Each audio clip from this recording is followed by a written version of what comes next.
मुझे दिया गया है। क्या मैं भी स्क्रीन शेयर कर सकता हूं?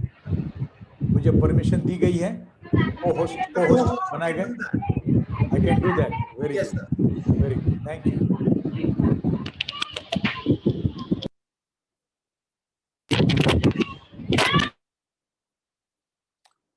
ओके, अपने सब अपने आप को म्यूट रखें ताकि दूसरी आवाज नहीं आएगी, और मैं जो बताना चाहता हूं आप ठीक तरह से सुन सकोगे। तो सब अपने आप को म्यूट पे लगा दीजिए।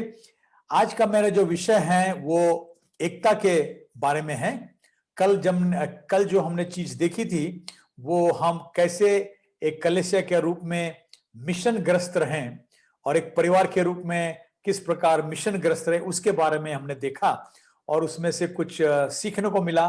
कुछ सवाल पूछे और आपने थोड़ा सा फीडबैक दिया, तो मैं बहुत खुश हूं। और एक दूसरा विषय जो मेरे हृदय में गए कुछ महीनों से काम कर रहा है वो है एकता का विषय। इस वक्त हमारे देश में काफी तकलीफें मसीही लोगों की हो रही है, लेकिन उसके लिए अगर हमें मुकाबला करना है तो हमें एक होना जरूरी है। और इसलिए आज मैं जो बताने वाला हूं वो एकता के बारे में। सबसे पहले अपनी जो एकता है अपने परिवार के अंदर हो, पति पत्नी बच्चों के बीच की हो, फिर अपनी छोटी सी जो कलीसिया है उसके अंदर की एकता हो, और फिर अपनी अलग अलग कलीसियां हैं, यहाँ 6-7 कलीसियां हैं, इन सब कलीसियों की एकता हो। और फिर जितने मसीही लोग हैं हिंदुस्तान में, जितने मसीही लोग हैं उनके साथ हम एक मिलके रहें। अगर हम एक साथ जुड़े होंगे तो जब हम प्रार्थना करेंगे तो प्रभु हमारी आवाज सुनेगा और हमारे देश में जो बीत रहा है उसमें वो चमत्कार लाके एक बहुत बड़ा फर्क करेगा। लेकिन अगर हम एकता में नहीं है, एक जुटे हुए नहीं है, हमारे में फूट-फाट है, तो फिर प्रभु की आवाज हमारे बीच नहीं सुनाई देगी और हमारी प्रार्थना कबूल नहीं होगी। तो मैं इस एकता के ऊपर आज कुछ बताना चाहता हूं। तो शुरुआत करना चाहता हूं एक कहानी से। एक गुरु थे जो कि काफी बुजुर्ग थे, काफी उम्र में बढ़े हुए थे, और एक आश्रम में एक बड़े जंगल में रहते थे। उस आश्रम में उसके कुछ चेले भी थे और हर रोज उनको कुछ न कुछ वो गुरु सिखाते थे। लेकिन हफ्ते में एक दिन वो अपना आश्रम और अपना जंगल छोड़कर कहीं नजदीक वाले गांव में, शहर में चले जाते थे। पूरा दिन प्रवचन करते थे और फिर शाम को लौट आते थे। एक दिन ऐसे हुआ, वो काफी लंबे तक चले होंगे, बहुत मेहनत की होगी, गांव और शहर में गए होंगे, प्रवचन किया होगा। जब को शाम को बहुत देरी से लौटे तो बहुत ही थके हुए थे। उन्होंने जल्दी से नहा लिया, खाना खा लिया और फिर अपने चटाई पे लेटे। लेकिन लेटे तो उन्होंने 2 शिष्य को बुलाया, बोले बेटे आज मेरा मेरा सारा शरीर बहुत दुख रहा है, खास तौर पर मेरे पांव बहुत दुख रहे, एक थोड़ा सा मालिश करोगे तो मुझे आराम मिलेगा। तो दोनों चेले खुश हो गए कि आज हमारे गुरु ने हमको बुलाया उनकी सेवा करने के लिए। तो एक चेला उनके दाहिने पैर की ओर बैठा, दूसरा चेला बाएं पैर की ओर बैठा। दोनों उसके पांव के ऊपर थोड़ा सा मालिश करने लगे, मसाज करने लगे। अभी तो गुरु इतने थके हुए थे और जैसे उन्होंने मालिश शुरू किया तो गुरु तो बिल्कुल एकदम सो गए, एकदम गहरी नींद में सो गए। लेकिन ये जो चेले थे उन्होंने ध्यान अपने गुरु पे नहीं दिया, लेकिन एक दूसरे पे ध्यान दिया और दोनों का एक कंपटीशन का हो गया। दोनों में मुकाबले में लग गए कि कौन मालिश अच्छी तरह से करता है। तो एक ने तो पूरा आयुर्वेदिक टाइप मालिश शुरू किया। ये देख के दूसरा हैरान हो गया, उसको लगा ये तो आयुर्वेदिक मालिश कर रहा है, मेरा गुरु को बहुत अच्छा लगता होगा, मैं जो मालिश कर रहा वो इतना अच्छा नहीं होगा। तो उसने अपना जापानीज रीति से दूसरा मालिश शुरू किया, वो मेरे गुरु खुश हो जाए। अभी गुरु को तो कुछ पता नहीं, वो तो बिल्कुल इतने थके हुए थे, सो गए थे, लेकिन ये इनका मुकाबला चल रहा। जब वो दूसरे ने देखा कि भाई ये तो कोई जापानीज चाइनीज मालिश कर रहा है, वो तुरंत किचन में गया और थोड़ा सा गर्म पानी की थैली लेके आया और गर्म पानी की थैली से पांव को मालिश करने लगा। जब दूसरे चेले ने देखा कि ये भाई गर्म पानी लिया, वो दौड़ के वो तो गर्म तेल लेके आया और वो तेल लगा के मालिश करने लगा। कहने का मतलब क्या है, ये भूल गए कि भाई जिस काम के लिए उनको बुलाया गया था वो काम तो सफल हो चुका है और हमारे मालिक गुरु सो रहे, आराम से सो रहे, उनको छोड़ देना अच्छा, लेकिन ये दोनों के कंपटीशन में लगे। ऐसा हुआ नींद के अंदर वो जो गुरु से वो एक साइड में पलटे और उन्होंने अपना दाहिना पांव बाएं पांव पे रख दिया। जब वो दाहिना पांव बाएं पांव पर रख दिया तो जो चला दाहिना पांव मालिश करा था वो बहुत खुश हो गया और हंसने लगा। जब वो दूसरा चेला था जो बाएं पांव पर मालिश करा था, जब उसने देखा कि ये दाहिना पांव बाएं पांव पर आया तो वो गुस्से में आ गया। तो नजदीक में एक कोई बड़ी डंडी पड़ी थी, उसने वो डंडी लेके गुरु के दाहिने पांव पर जोर से मारा। अभी जोर से मारा तो उसके आगे क्या होता है, मैं आपको सोचता हूं कि आप सोचिए कि क्या हो सकता है। बेचारे गुरु को कितनी तकलीफ होती होगी, ऐसा सोचना है। ये दोनों चेले बहुत ही उत्साही थे, सेवाभावी थे, मेहनतू थे, क्रियाशील थे, रचनात्मक थे, लेकिन ये कंपटीशन के कारण इतने मशगूल हो गए कि अपने पांव के ऊपर उनको नजर रही, मालिक अपने गुरु के पांव के ऊपर नजर रही और सामने वाले के ऊपर नजर रही, लेकिन ये पांव हमारे गुरु का है वो भूल गए और अपने कंपटीशन में एक दूसरे के दिखावे में लग गए। और इनके द्वारा अगर अपने गुरु को आशीष मिल सकती थी, उसके बजाय ये गुरु को हानि पहुंची है। ये जो मैंने कहानी बताई ये बिल्कुल हमारे मसीही लोगों की कहानी है। हम अपने चर्च में अपनी सेवा भाव में उत्साही है, सेवा भावी है, मेहनतू है, लेकिन इतने मशगूल है और कंपटीशन में लग जाते हैं, उसके कारण दूसरे चर्च में दूसरे मसीह लोग के बीच में हमारा कंपटीशन चल दे, इधर के लोग इधर खींचते, इधर के लोग इधर खींचते, उसके द्वारा हमारे गुरु यीशु मसीह को हानि पहुंचती है, आशीष के बजाय हानि पहुंचाते हैं। हमारे मसीह जो जितने पंथ हैं, जैसे कि मेथडिस्ट है, प्रेस्बिटेरियन है, बैप्टिस्ट है, पेंटिकॉस्टल है, कैरिस्मेटिक है, ऐसे पंथ हैं, वैसे 40,000 पंथ हैं। मसीह में 40,000 ऐसे पंथ हैं और हम एक दूसरे से मारामारी करते हैं। ये मारामारी करने से हमारे गुरु को बहुत ही हानि पहुंचती है। हम भूल जाते हैं कि हम उसकी सेवा में लगे हैं, न कि हमारे दूसरे मसीह भाई के साथ मुकाबला करने और उनके साथ तुलना करने और उसके ऊपर हमारे दूसरे मसीह के पर विजय प्राप्त करने। नहीं, हमें तो शैतान के ऊपर विजय प्राप्त करना है, हमें शैतान को हराना है। हमारा मुकाबला शैतान के साथ है, अपने दूसरे मसीह भाइयों के साथ नहीं है। इसलिए हमें एक एकता की समझदारी, एकता की भावना हमारे जीवन में होना बहुत ही जरूरी है। कहा जाता है कि एक घोड़ा, उसके पीछे अगर हम वजन लगा दें तो घोड़ा 8,000 पाउंड का वजन खींच सकता है। इसको कहते हैं हॉर्स पावर, घोड़े की ताकत। लेकिन अगर दो घोड़े को जोड़ा जाए, जैसे कि बैलगाड़ी को जोड़ते हैं वैसे दो घोड़ों को जोड़ा जाए और उनके पीछे अगर हम वजन लगाए तो हमारे दिमाग में लगता है एक घोड़ा अगर 8,000 पाउंड खींचता है तो दोनों को लगा दो तो 16,000 खींचेंगे। लेकिन आप चकित हो जाओगे कि जब दो घोड़े साथ मिलकर काम करते हैं तो 16,000 पाउंड के बजाय 24,000 पाउंड खींच सकते हैं। यह हो गई उनकी टीम की ताकत। पहली थी सिर्फ एक घोड़े की ताकत, लेकिन अब ये दो घोड़े की टीम की ताकत डबल के बजाय ट्रिपल हो सकता है। लेकिन ये दोनों घोड़े अगर बचपन से साथ में बड़े हुए हैं, साथ में खेले हैं, साथ में काम किया है, तो उनकी जो एकता है इतनी सुंदर एकता है कि ये दोनों इतने अच्छे दोस्त हैं। अगर ये दोस्त दो घोड़े वजन खींचते हैं तो 24,000 के बजाय 32,000 का पाउंड का वजन वो खींच सकते हैं। तो हम जो मसीह लोग हैं वो अपना अपना काम कर रहे हैं। इसका मतलब है हमारे द्वारा, हर एक के द्वारा 8,000 पाउंड जितना काम होता है, लेकिन हम अगर साथ मिलकर काम करते हैं तो हमारा काम कई गुना अच्छा उसका फल हमें मिल सकता है। तो ये हो गई एकता की ताकत। घोड़े की ताकत नहीं, टीम की ताकत नहीं, लेकिन ये एकता की ताकत हमारे में आना बहुत ही जरूरी है। आगे देखिए, हम परिचय किया, कुछ भी मैंने विचार किए।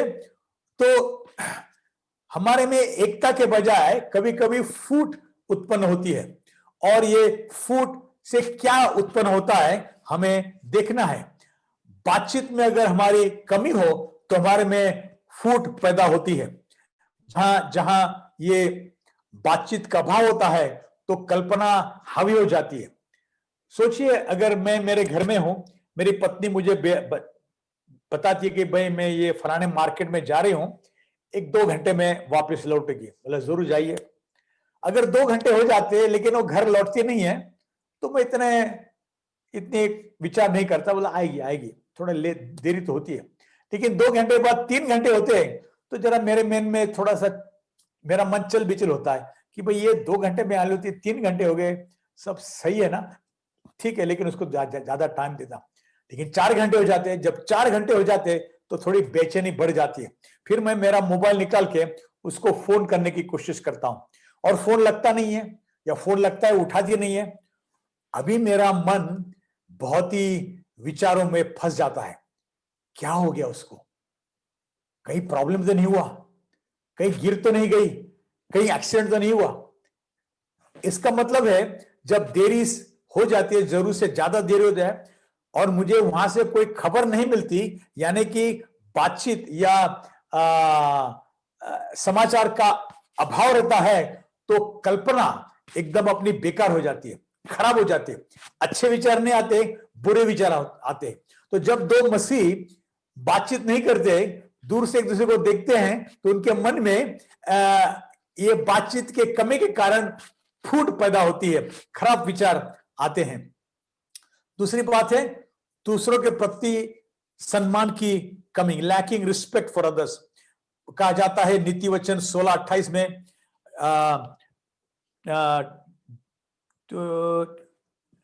टेढ़ा मनुष्य बहुत झगड़े को उठाता है, और कानाफूसी करने वाला परम मित्रों में भी फूट करा देता है।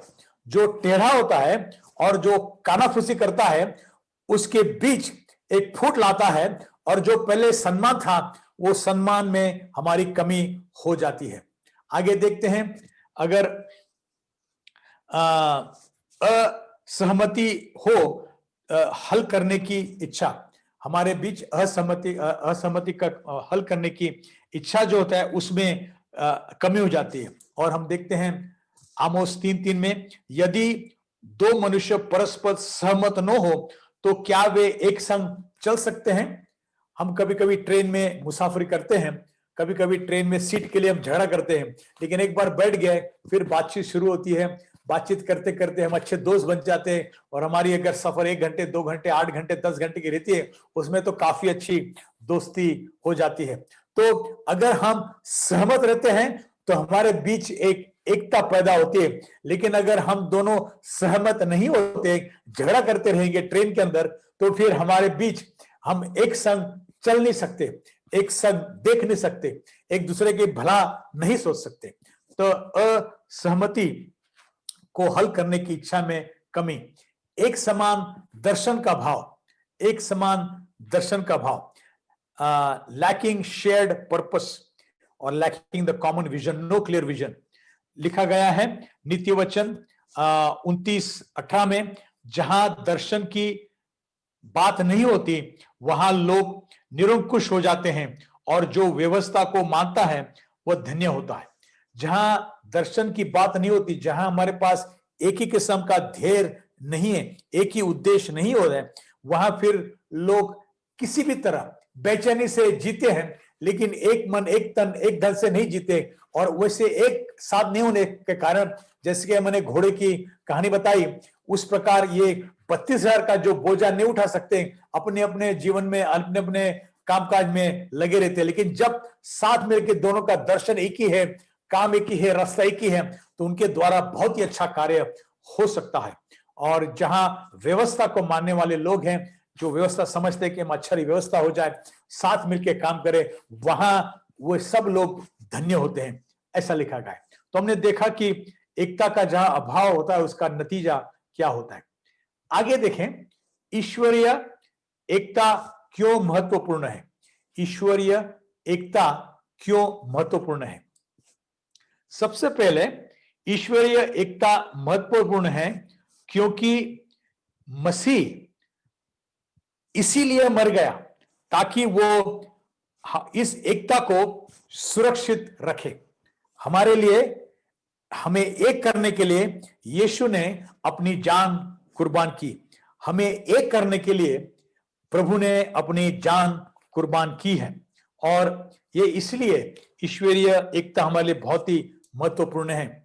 इसके लिए अगर वचन पढ़ेंगे तो इफिसियों के वचन में उसके दूसरे भाग में और 13 से लेकर 16वें आय में ऐसे लिखा है, पर अब मसीह यीशु में जो तुम पहले दूर थे, मसीह के लहू के द्वारा निकट हो गए हो, क्योंकि वही हमारा मेल है जिसने दोनों को एक कर लिया और अलग करने वाली जो दीवार जो बीच में थी उसको ढा दिया, तोड़ दिया, और अपने शरीर में बैर अर्थात वो व्यवस्था जिसकी आज्ञा विधियों के रीति पर थी मिटा दिया, कि दोनों से अपने में एक नया मनुष्य उत्पन्न करके मेल करा दे, और क्रूस पर बैर को नाश करके इसके द्वारा दोनों को एक देह बनाकर परमेश्वर से मिलाया है।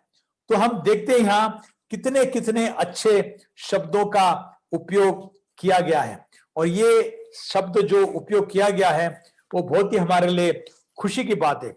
बीच की दीवार जो थी, लोगों के बीच की दीवार थी, उस दीवार को तोड़ दिया है, और एक हमारे बीच जो बैर था, झगड़ा था, वो बैर को उसने खत्म कर दिया है, मिटा दिया है, और हमारे लोगों के बीच हमको इतने सारे लोग होते हुए भी ऐसे कर दिया जैसे कि हम सब एक मनुष्य हो, ऐसा उसने किया, और हमारे बैर को नाश कर दिया, मिटा दिया है, और हमारे बीच उसने मेल मिलाप ले आया है।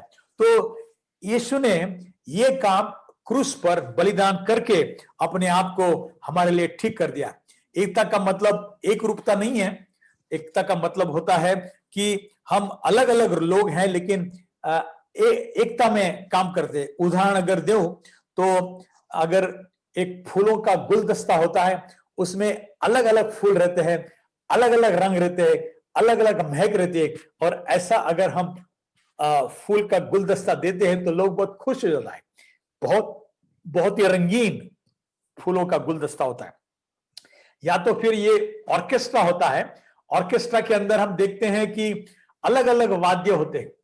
जब उनकी ऑर्केस्ट्रा का काम शुरू होने के पहले, उनका प्रोग्राम चालू होने के पहले सब इकट्ठा होते हैं, फिर अपना अपना अपना अपना जो वाद्य होते हैं उसको प्रैक्टिस करते, बजाते। अगर वो वाद्य सुनोगे तो कर्कश आवाज आएगा, अपने को अच्छा लगेगा। लेकिन जब उनका जो ऑर्केस्ट्रा चलाने वाला जो आदमी रहता है, कंडक्टर रहता है, वो कंडक्टर जब शुरू करता है तो सब वाद्य एक साथ मिलकर कार्य करते हैं। कितना सुनहरी आवाज, कितनी अच्छी आवाज आती है। और ये इसकी आवाज यानी अलग अलग वाद्य हैं लेकिन एक समान आवाज आती है, और एक मधुर गाना हमारे लिए सुनने को मिलता है। हो सकता है अलग अलग प्रांत के लोग हो, अलग अलग भाषा बोलते हो, सभी ही मसीह हैं, अलग अलग हमारे में दान है, अलग अलग हमारे विचार है, लेकिन यीशु मसीह के द्वारा एक अच्छी ऑर्केस्ट्रा के तरह एक बहुत ही मधुर आवाज होता है। एकता का मतलब एक रूपता नहीं लेकिन एक होना। जिस प्रकार हम अपना कार्य करें और एक मेल मिलाप से करें ताकि ऑर्केस्ट्रा की तरह अच्छी आवाज आए। एकता संगठनात्मक नहीं बल्कि मूलभूत है, यानी हमें बाहरी रूपी से उसको एक नहीं बनाना है, लेकिन परमेश्वर ने हमको अंदर से हमारे फाउंडेशन से लेके मूलभूत जगह से हमें उसने एक किया है। तो ये रही ईश्वरीय एकता का महत्व। ये है, इसलिए महत्व है क्योंकि प्रभु यीशु ने हमें एक करने के लिए अपनी जान कुर्बान की। दूसरा है दूसरी बात है, ईश्वरीय एकता महत्वपूर्ण है क्योंकि यही यीशु के हृदय की प्रार्थना है, यही उसके हृदय की प्रार्थना है। अगर यूहन्ना 17वां भाग में हम पूरा भाग पढ़ेंगे, जो हमारे पास वक्त नहीं है पूरा भाग पढ़ने के लिए, लेकिन उसका एक वचन पढ़ेंगे और वो क्या कहता है देखेंगे। वो कहता है यूहन्ना 17:20 में, मैं केवल इन्हीं के लिए विनती नहीं करता, पर उनके लिए भी जो उनके वचन के द्वारा मुझ पर विश्वास करेंगे कि वे सब एक हो। कल हमने इस वचन को ध्यान दिया था कि यीशु मसीह ने अपने सिर्फ 12 चेलों के बारे में प्रार्थना नहीं की, उनके द्वारा जो दूसरे लोग चर्च में आने वाले उनके लिए भी प्रार्थना की। उतना ही नहीं, उनके द्वारा जो दूसरे लोग आने वाला है और उनके द्वारा दूसरे लोग आने वाला है, और ऐसे करते करते आज तक तुम और हम जब चर्च में आने वाला है उनके लिए प्रभु अपने पिता के पास विनती करता है। लेकिन उसकी विनती क्या है? ये विनती है कि जितने जितने लोग आते रहेंगे कि वो सब एक हो, कि वो सब एक हो। यही उसकी प्रार्थना है। वो पिताजी से विनती करता है कि पिता, ये सब लोग आते रहेंगे, लेकिन उनको तू एक कर। ये एकता ये बहुत ही महत्वपूर्ण है और एकता होना ये जरूरी है। और ये जितनी प्रार्थना यीशु मसीह ने की, ये यूहन्ना 17 का भाग है, वो सबसे लंबा चैप्टर है और प्रभु का ये प्रभु की आखिरी प्रार्थना है। उसके बाद उसको मारने वाले हैं, गाड़ने वाले हैं और फिर वो तीसरे दिन फिर उठने वाला है। तो उसकी अलग अलग जो प्रार्थना है, सब प्रार्थना देखते हैं कि ये सबसे लंबी प्रार्थना है, सबसे बड़ी प्रार्थना है। और इस प्रार्थना में हो सकता था, अगर ये महत्व लगता तो चमत्कार के लिए प्रार्थना कर सकता, हमारे आबादी के लिए प्रार्थना कर सकता था, हमारे छुटकारा के लिए प्रार्थना कर सकता था, हमारे अधिकार के लिए प्रार्थना कर सकता था। लेकिन इन सारी चीजों को प्रार्थना नहीं कर रहा है। वो एक ही चीज के लिए प्रार्थना करके, प्रभु उनको तू एक कर, उनको तू एक कर, प्रभु पिता इनको तू एक कर। यही उसकी दिल की भावना है, ये उसके दिल का बोझ है और हमें जरूरी है कि इसी प्रकार हम उसके पास लगे रहें। आगे देखिए, तीसरा कारण है ईश्वरीय एकता महत्वपूर्ण है क्योंकि यह संसार के लिए हमारी गवाही में एक प्रमुख अंश है। ईश्वरीय एकता महत्वपूर्ण है क्योंकि इस संसार के लिए हमारी गवाही में एक प्रमुख अंश है। इसके लिए हम देखेंगे वही जो प्रार्थना जो यीशु मसीह कर रहे हैं, यूहन्ना 17:20 और 21 तक 23 तक वो बोल रहे हैं। देखो पूरी प्रार्थना सुने। मैं केवल इन्हीं के लिए विनती नहीं करता, परंतु उनके लिए भी जो इनके वचन के द्वारा मुझ पर विश्वास करेंगे कि वे सब एक हो, जैसा तू है पिता मुझ में है और मैं तुझ में हूं, वैसे ही वे भी हम में हो, जिससे संसार विश्वास करे कि तू ही ने मुझे भेजा है। जब हम एक होते हैं तभी लोगों को चलता है कि यहां जरूर कोई बड़ा चमत्कार है, इतने सारे लोग एक हैं। अभी हमारे देश के अंदर कितने कितने लोग हैं नहीं का, ये कश्मीरी लोग हैं, ये यूपी के भैया हैं, या तो फिर गुजराती लोग हैं, मराठी लोग हैं, उड़िया के लोग हैं, तमिल लोग हैं, मलयाली लोग हैं। और कभी कभी हमारे सरहद के अंदर, हमारे प्रांत के सरहद के अंदर झगड़ा होता है। कभी कभी ये कर्नाटक में और महाराष्ट्र के बीच बेलगांव के बारे में बहुत झगड़ा होता है और ऐसे इस बीच बीच में झगड़े होते रहते हैं। लेकिन अगर हमारे चर्च के अंदर ये मसीह लोग जो इकट्ठा होते हैं, अलग अलग प्रांत के आते हैं और एक दूसरे के साथ मेल मिलाप के साथ रहते हैं, तो बाहर के लोग चकित हो जाएंगे कि भाई आप इतने अलग हैं, इतने एक कैसे हैं। कहा जाता है कि एक हवाई जहाज के अंदर एक गोरा आदमी बैठा था और गोरा आदमी अपनी सीट पर बैठा था और उसने, ये हवाई जहाज की बात है, और उसने अपनी बाइबल खोल के पढ़ रहा था। अभी जो बाइबल जो किताब है वो दूसरे किताब की जैसी नहीं दिखती है, लेकिन अलग दिखती है। और ये आने जाने का थोड़ा रास्ता था, उस तरफ एक दूसरे भाई बैठे थे। वो ये भाई अगर गोरा है तो वे अफ्रीका के थे, काले भाई थे। तो वो काले भाई ने देखा इसकी ओर और देखा कि भाई कुछ पढ़ रहे हैं, लेकिन उसको देखते उसको पता चला ये जो पढ़ रहे हैं ये जरूर बाइबल ही है। तो उन्होंने अपना हाथ आगे करके वो गोरे आदमी को अपने हाथों से उनको इशारा किया और बोले बाइबल। तो वो गोरे आदमी मुस्कुराए, बोला बाइबल। वो इतने खुश हो गए, उन्होंने अपना सीट बेल्ट निकाल के खड़े हो गए। तो वो गोरे भाई भी अपना सीट बेल्ट निकाल के खड़े हो गए। तो ये काला आदमी और गोरा आदमी दोनों बीच के रास्ते में रुक गए और दोनों को एक दूसरे को गले लगा दिया। अब आज हम देखते हैं कि सारे अमेरिका में तो ये गोरे काले के बीच कितने झगड़े होते हैं, कितने झगड़े होते हैं, एक दूसरे पे गोली चलती है, पत्थर मारते हैं, बहुत सारा खराब काम होता है। लेकिन ये एक गवाही है, हवाई जहाज के अंदर न ये आदमी इसको पहचानता है न ये आदमी इसको पहचानता है। एक ही बात थी, दोनों मसीह थे, उन्होंने बाइबल को पहचाना और तुरंत एक क्षण के अंदर उनके बीच की जो दीवार थी वो गायब हो गई और दोनों एक हो गए। और जितने आसपास लोग बैठे थे चकित हो गए, आप क्यों कैसे एक हो गए?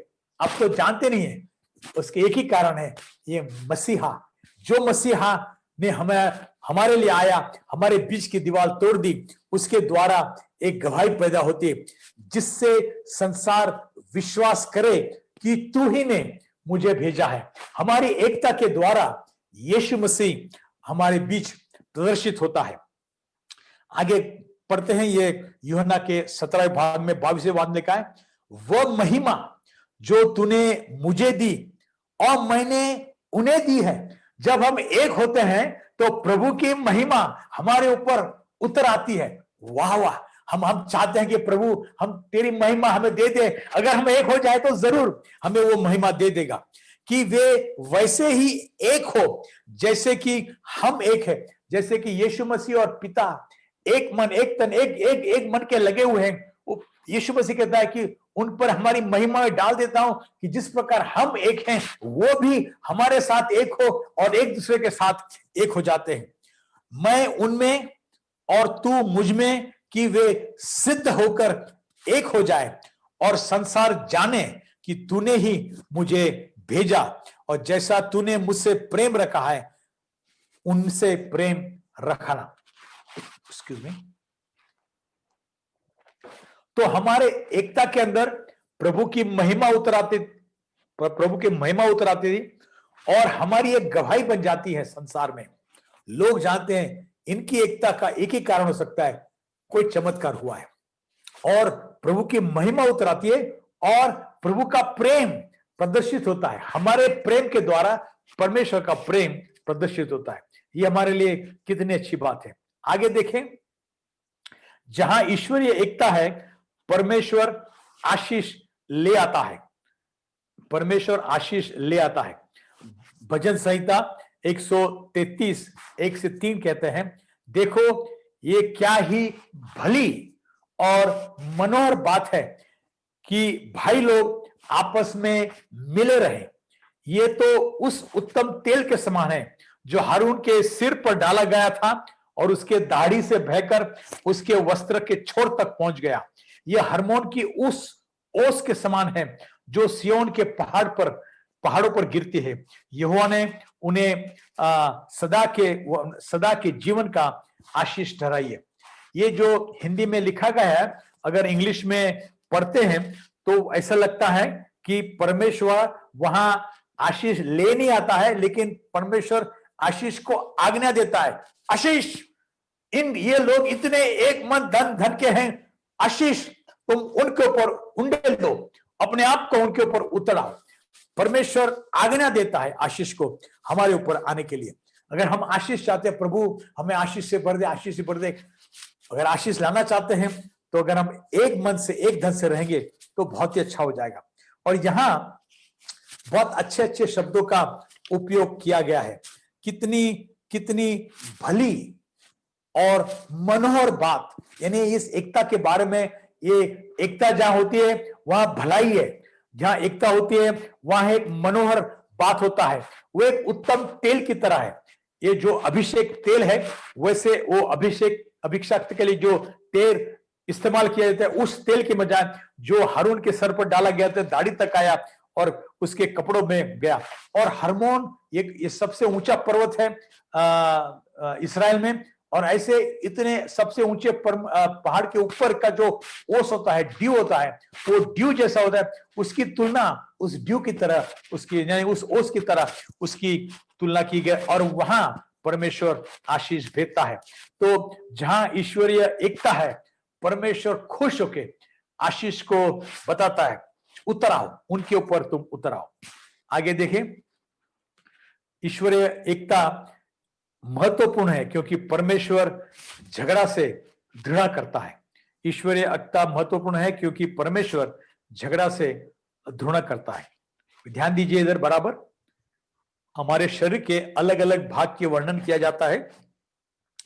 ध्यान रखें कौन कौन से शरीर के भाग का उल्लेख किया गया है। मैं पढ़ता हूं। 6 वस्तुओं से यहोवा बैर रखता है, वरन 7 है जिनसे उसको घृणा है, अर्थात घमंड से चढ़ी हुई आंखें। शरीर का एक भाग हो गया आंखें। अगर अपनी आंखें घमंडी होती है तो परमेश्वर उसे घृणा करता है। झूठ बोलने वाली जीभ, अभी अपने शरीर का दूसरा भाग जीभ आ गई। और निर्दोष का लहू बहाने वाला हाथ, शरीर का तीसरा भाग आ गया। अनर्थ कल्पना गढ़ने वाला मन, तो अपने दिमाग की बात है, अलग विचार, बुरे विचार और बुरे विचार करने वाले मन, ये हो गया अलग भाग। बुराई कर को वेग दौड़ने वाले पांव, हमारे पांव की बात की हो गई। तो हमारे शरीर के 5 भाग देखे हैं, आंखें, हाथ, जीभ, मन, पांव, 5 भाग हो गए। झूठ बोलने वाला साक्षी, आदमी झूठ कैसे बोलता है? जबान से बोलता है। तो जीभ दोबारा आ गई, दूसरी चीजें एक बार आई लेकिन जबान हमारी दोबारा आ गई। और भाइयों के बीच झगड़ा उत्पन्न करने वाला मनुष्य, हम झगड़ा कैसे उत्पन्न करते? अपनी जबान से उत्पन्न करते।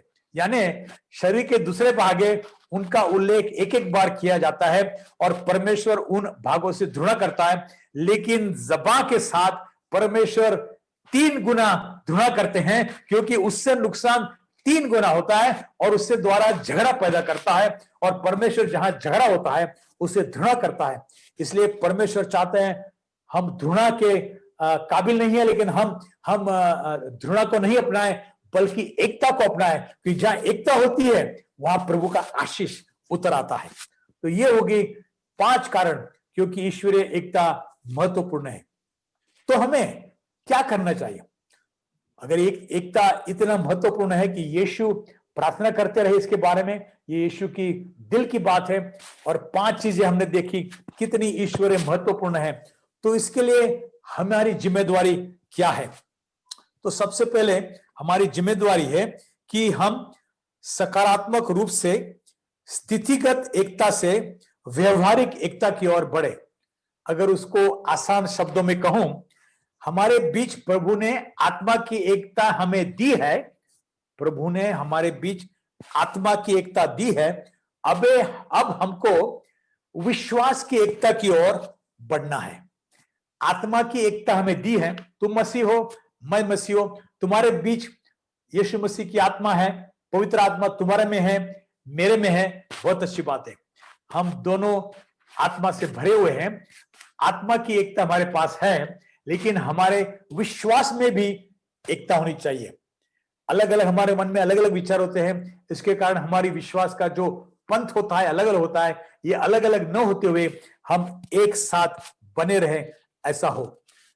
हम देखें हमारे पास स्थितिगत एकता है, हमें ऐसे बनाए रखे कि वो ले हर संभव प्रयास करने की आवश्यकता हमें वो दे सके। हम पढ़ेंगे, देखिए हमारे वचन लिखा है, यह लिखा है इफिसियों 4:3 से लेके 5। उसने कुछ को, नहीं 1 मिनट, 3 से लेके 5, और मेल के बन में आत्मा की एकता रखने का यत्न करो। या आत्मा की एकता दी है, लेकिन उसको एक बनाए रखो। तो ये जिम्मेदारी हमारी है, एक बनाए रखो।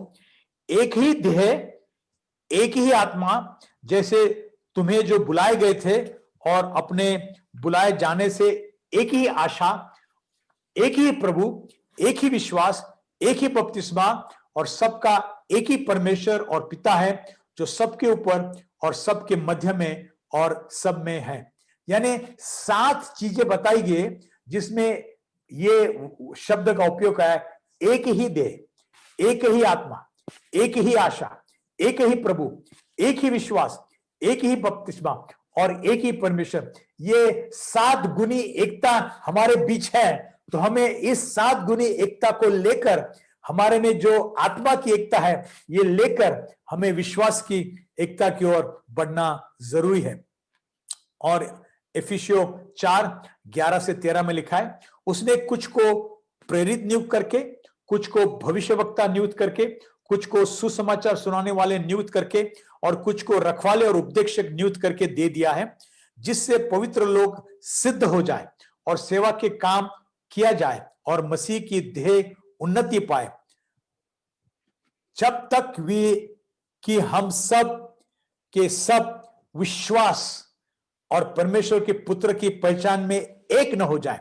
तो विश्वास में हम एक हो जाएं, ये उसकी प्रार्थना है। और एक सिद्ध मनुष्य न बन जाए और मसीह के पूरे डील डॉल तक न बढ़ जाए। यानी कि चाहता है कि हमारे आत्मा की एकता, ये विश्वास की एकता बन जाए, और ये परमेश्वर हमारे बीच करना चाहता है। हमारे सिद्धांत में जो अंतर है उसके बारे में क्या कुछ विचार करने लायक प्रश्न है। हमारे सिद्धांतों में फेरफार है। मैंने बताया जैसे मेथोडिस्ट वाले हैं, एंग्लिकन वाले हैं, प्रेस्बिटेरियन है, बैप्टिस्ट है, पेंटिकॉस्टल है, इसलिए हमारे विश्वासों में फर्क है। हमारे विश्वास में फर्क नहीं होना चाहिए। हमारा प्रभु एक ही है, बपतिस्मा एक ही है, और हमारा आशा एक ही है, हमारा वचन एक ही है, हमारा बाइबल एक ही है। तो हमारे बीच ऐसे फाट फूट नहीं होनी चाहिए। हम एक ही नाम से पहचाने जाने वाले। कौन से नाम से? हे, हम सब मसीह लोग हैं। बैप्टिस्ट है, पेंटिकॉस्टल, नहीं, ऐसे नामों से नहीं, लेकिन हम एक ही नाम से पहचाने जाए कि हम मसीह है। आवश्यक सिद्धांतों में एकता, गैर आवश्यक सिद्धांतों में छूट, और सभी बातों में उदारता या प्रेम होना जरूरी है। विचार करने के लिए प्रश्न है, जब आप अन्य कलीसिया के मसीहों से मिलते हैं तो क्या आप अपने आप को नीचा या श्रेष्ठ महसूस करते हैं? अपने आप को या ना तो नीचा महसूस करना चाहिए, ना तो श्रेष्ठ महसूस करना चाहिए। हमें बस दूसरे मसीह लोग मिलते हैं, दूसरे चर्च के होते, अगर मसीह है, जैसे वो काला आदमी और गोरा आदमी बिल्कुल हवाई जहाज में 35,000 की ऊंचाई पर गले लगे, हम जब मसीह लोग मिलते हैं तो एक दूसरे से गला लगना चाहिए। हमारे में ऊंच नीच का भेदभाव नहीं होना चाहिए। ऐसा नहीं होना चाहिए कि भाई ये मसीह अब ब्राह्मण था अभी मसीह बनाए, और ये शूद्र था अब मसीह बनाए। ये बाकी जो जितने चीजें थी वो सब खड्डे में गई। लेकिन अब अगर हम मसीह में हैं तो हम एक है, या ऊंचा नहीं है, नीचा नहीं है, लेकिन प्रभु में एक है। हमारे बीच कोई भी दीवार नहीं है। आप शहर में आम मसीह आयोजन में कितनी बार शामिल होते? हमारे चर्च की तो हमारी बहुत सारी योजना होती है, उसमें आप शामिल होते हैं। लेकिन अगर हमारे शहर के अंदर दूसरे चर्च के कोई प्रोग्राम आयोजित करते हैं तो क्या आप उस प्रोग्राम में जाते हैं? साल में 2 बार, हर रोज तो नहीं, हर हफ्ते तो नहीं, हर महीने को नहीं, कम से कम साल में 2 बार तो कहीं जाते हैं या नहीं जाते हैं? अगर कभी भी नहीं जाते हैं, इसका मतलब है आप उनको तुच्छ समझते हैं। नहीं, उनको मान दीजिए। साल में एक बार, 2 बार, कभी कभी 3 बार उसमें शामिल होना जरूरी है। ये बताता है, दर्शाता है कि हम एक हैं, अलग अलग नहीं है। कितनी बार आप उन मसीहों के साथ मिलकर प्रार्थना करते हैं जो मसीह के देह की भाग है? हो सकता है आप ट्रेन में सफर करते हैं, दूसरा आदमी मिलता है, बातचीत करते, पता चलता है वो भी मसीह है, और तुम्हारे दोनों के बीच एक बोझ उत्पन्न होता है कि क्यों ना हम दोनों मिलकर प्रार्थना करें। तो क्या आप उनके साथ प्रार्थना करते हैं या नहीं करते? चौथा सवाल सोचने की बात है, विचार करो, क्या आप अन्य संप्रदायों के विश्वास के साथ स्वर्ग में अनंत काल बिताने के लिए खुश हैं? अगर आप इस वक्त पृथ्वी पर, अगर आप अपने आप को बैप्टिस्ट कहलाओ या पेंटिकॉस्टल कहलाओ या कैरिस्मेटिक बताओ या मेथोडिस्ट बताओ, और लगता है कि ये पड़ोसी दूसरा मसीह है लेकिन दूसरे चर्च में जाता है, तो उसके साथ हम देखते नहीं है, झगड़ा करते हैं। अगर लेकिन ये दोनों अगर स्वर्ग में पहुंच जाएंगे और स्वर्ग में साथ बैठना पड़ेगा, तुम लगेगा मैं इसके साथ नहीं बैठूंगा, तो उसके लिए एक ही दूसरा कमरा बाकी है, उसको हम नरक कहते हैं। या तो आप स्वर्ग में साथ मिलकर एकता के साथ रहो, अगर आपको एकता के साथ नहीं रहना है तो दूसरा भाग है नरक में जाना। तो क्यों ना हम इधर ही अपने आप को तैयार करें, सभी मसीहों के साथ एक लगे रहे और स्वर्ग में बहुत ही आनंद पाए और सबको गले लगे। तो पहली बात थी सकारात्मक सही बात, अपनी आत्मा की एकता को लेके विश्वास की एकता बने। और ये एक नकारात्मक चीज हमको देखना है, और वो है नकारात्मक रूप में से विभाजन करने वाले लोगों से दूर रहो। विभाजन करने, जो फाट फूट करते हैं ना, उनसे तुम दूर रहो। इसमें लिखा गया, काफी वचन दिए गए हैं, किसी पाखंडी को 1 या 2 बार समझा बुझाकर उससे अलग रहो। कोई पाखंडी रहता है ना, हमेशा झगड़ा करता रहता है, हमारे चर्च के बीच झगड़ा करता है, उसको 1 बार समझाओ, ज्यादा से ज्यादा 2 बार समझाओ, उसके बाद बोलो गुड नाइट, तुम समझते नहीं हो, हम तुम्हारे से दूर रहे। लिखा गया है उससे अलग रहो। रोमियो 16:17 में लिखा है, अब हे भाइयों, मैं तुमसे विनती करता हूं कि जो लोग उस शिक्षा के विपरीत जो तुमने पाई है फूट डालने और ठोकर खिलाने का कारण होते हैं, उन्हें ताड़ लिया करो और उनसे दूर रहो। यानी कि उनको धमकाओ, उनको समझाओ 1 बार 2 बार, उसके बाद उनसे तुम दूर रहो, नहीं तो उनकी जो गलत भावना है वो धीरे धीरे तुम्हारे में भी आ जाएगी। और एक वचन देखें, दूसरे थिस्सलुनीकियों 3:6, भाइयों हम तुम्हें अपने प्रभु यीशु मसीह के नाम से आज्ञा देते हैं कि तुम हर एक ऐसे भाई से अलग रहो जो अनुचित चाल चलता और जो शिक्षा उसने हमसे पाई है उसके अनुसार नहीं चलता है। यानी वो भी फाट फूट में लगा है, हमारी बातें नहीं सुनता है, उससे तुम अलग रहो। और एक वचन देखें 1 थिस्सलुनीका 5:14 में, जो ठीक ठाक नहीं चलता उसको समझाओ। और लिखा है दूसरे थिस्सलुनीका 3:11, कुछ काम नहीं करते, दूसरों को काम में हाथ डालते हैं और उनके साथ संगति न करो। है, उसके साथ संगति तुम नहीं करो। जो लोग काम नहीं कर, दूसरे को भी काम नहीं करने देते, उनके साथ संगति मत करो। तो विचार करने के प्रश्न हमारे लिए है, और वो है, क्या आप दूसरों के काम में बाधा डालते हैं? क्या आप एक विभाजन करने वाले व्यक्ति के साथ अपना संबंध अब भी जारी रखते हैं? तो फिर उसकी जो गंदगी है तुम्हारे में भी आ जाएगी, तुम भी उसी प्रकार फाट फूट में का कार्य करते रहोगे। यदि आप कलीसिया के धर्मवृद्ध है, चर्च के पासवान है, तो क्या आप अपने कलीसिया की बाकी सदस्यों की सुरक्षा के लिए जो विभाजन करने वाला, जो फाट फूट करने वाला सदस्य है, उसको निकाल देते हैं? अगर नहीं करते तो तुम्हारे चर्च में फाट फूट होगी, तुम्हारा सारा चर्च में 2 टुकड़े हो जाएंगे। तो आज हमें कार्य करना है, क्योंकि एकता ये बहुत ही महत्वपूर्ण चीज है। और अब मैं एक कहानी बता के मेरा संदेश पूरा करूंगा। और वो कहानी ये है कि एक पागल खाना था, और पागल खाना वो होता है जहां पागल लोग रहते हैं। तो एक बिल्डिंग थी जिसके अंदर वो पागल लोग रहते थे, एक एक रूम में एक एक पागल रहता था। लेकिन दिन में कभी कभी 1 बार, कभी 2 बार उनको ये बिल्डिंग से बाहर कंपाउंड में लाया करते थे। कंपाउंड में बहुत ही ऊंची दीवार थी, और कंपाउंड में या तो वो कुछ कसरत करते थे, या तो फिर उनका बगीचा थे और बगीचे में काम करने के लिए उनको लगा देते थे। तो एक दिन उस पागल खाने में एक विजिटर आया, कोई मंत्री आया होगा। मंत्री को सब बताया गया कि हमारा पागल खाना ये उनके रूम में है, और उसने देखा कि पागल लोगों को बाहर निकाला है, कंपाउंड के अंदर कुछ काम कर रहे हैं। तो मंत्री जी ने देखा कि भाई जो गेट है जहां की वो बाहर जा सकते हैं, वहां गेट पे एक ही सिक्योरिटी ऑफिसर था, एक ही दरबार था। तो मंत्री जी ने ये सुपरिटेंडेंट को पूछा, भाई ये सब ठीक है, लेकिन गेट के पास एक ही सिक्योरिटी ऑफिसर है, एक ही सिपाही खड़ा है, अगर ये पागल लोग हैं एक हो जाएंगे और सब एक होके बाहर निकलेंगे, तो ये एक आदमी उनको कैसे रोक सकता है? तो सुपरिटेंडेंट थोड़े मुस्कुराए, उन्होंने मंत्री जी को कहा, मंत्री जी ये पागल लोग हैं, और ये पागल होने के कारण ये कभी भी एक नहीं होते। ये पागल होने के कारण कभी भी एक नहीं होते, और चूंकि वो एक नहीं होते, एक होके बाहर नहीं जाएंगे, इसलिए वो दरबार उनको आसानी से रोक सकता है।